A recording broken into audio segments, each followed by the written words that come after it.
Monggo kita sami lumebet ing wekdal donga. Pinuji pinundi Gusti wis nglupirken berkah ira kalih pilang kekarone damel putusane gesang bebrayatan sesomaan pratandha manteping kalbu kalpika pinasang nulya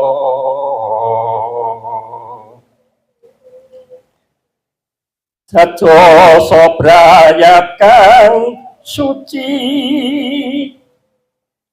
binerkahan Gusti Allah wutuh kukuh salawase sarta mung tansah raharja wit ngraoskeun sarwa bejo jinurung ing tiyang sepuh saha warga pasamuwan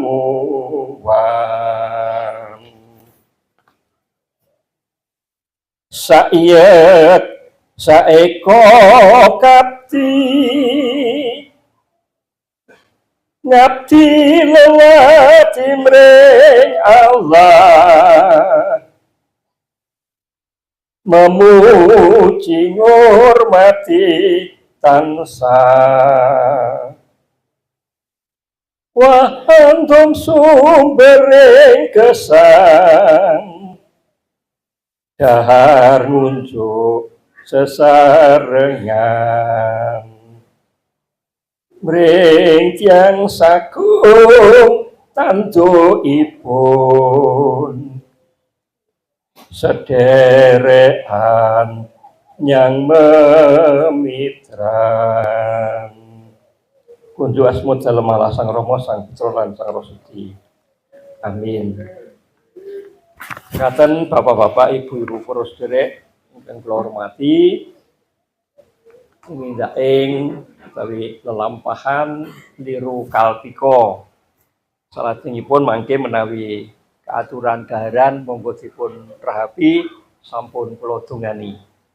Atur nuwun wekdal kula wangsulaken dhateng Mas Eko ing dados pranata cara. Nuwun.